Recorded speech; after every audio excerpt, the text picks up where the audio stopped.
Good morning. চ' আজি নতুন এটা ভিডিঅ'লৈ আপোনালোকৰ মাজলৈ আহিছোঁ। তো আজি বতৰটো বেয়াও, আজি মানে নহয়, আজি 2-3দিনমান হ'ল বতৰটো বহুত বেয়া। অকল বৰষুণ বতাহ তেনেকৈ আহি আছে। চ' এতিয়াও বতৰটো তেনেকুৱাই হৈ আছে, ইমান ভাল হোৱা নাই। যিহেতু বিহু বতৰ আহি পাইছেহি, কাপোৰ কানিও ধুব পৰা নাযায়। তাৰ মাজে মাজে কেতিয়াবা এটা ধোৱা হয়। চ' সেয়াই, বতৰটো বেয়া হ'লে বহুত অশান্তি লাগে। দেখিছে বতৰটো কেনেকুৱা হৈ আছে, সেয়া ডাৱৰীয়া। তো অলপ দেৰি পিছত বৰষুণ দিবই আৰু।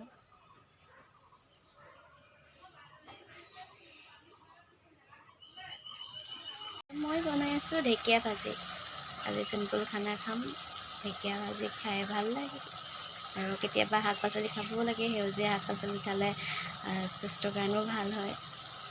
তো আজি ঢেকীয়া ভাজি বনাই তেনেকৈ খাম আৰু।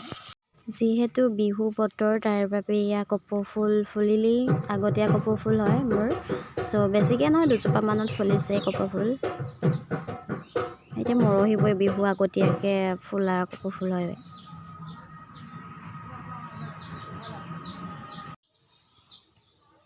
এইখন মোৰ সৰুকৈ ফুলৰ বাগান, য'ত গোলাপ ফুল ফুলি আছে।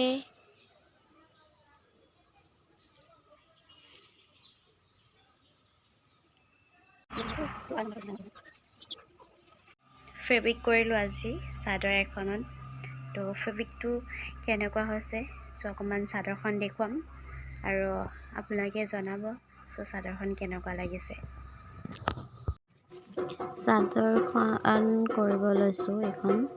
চ' ফুলটো সৰুকৈ আঁকি লোৱা হৈছে, যিহেতু ক'লা ন, ক'লাত বগা পেইণ্ট দি আঁকি লৈছোঁ অকণমান পাতলকৈ। তাৰপৰা য়েল্ল' কালাৰ পাত এখিলা দিম। চ' এইখিলা য়েল্ল' কালাৰ পাত, তো তেনেকৈ য়েল্ল' কালাৰ দি পিনি বনাইছোঁ এপাত।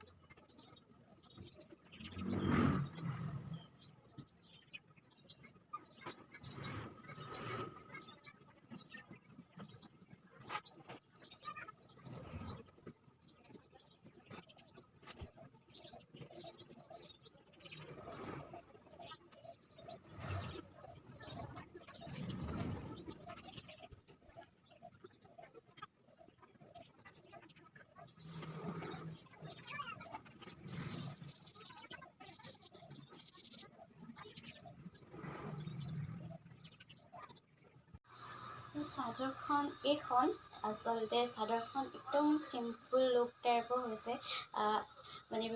ফুল চাপত নহয়, জাষ্ট অলপ পাত দিয়া হৈছে। অকল পাত এখিলা আৰু দুখিলা কৰি দিয়া হৈছে।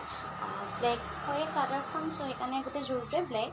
ব্লাউজৰ পিচটো কৰা নাই, আৰু ব্লেকত হোৱাইট এণ্ড য়েল্ল' পাতখিলা দি দিয়া হৈছে। তো সম্পূৰ্ণকৈ আছে এইটোৱে। এইখন কেনেকুৱা লাগিছে জনাবচোন। সম্পূৰ্ণকৈ আছে খালি গোটেইখনতে।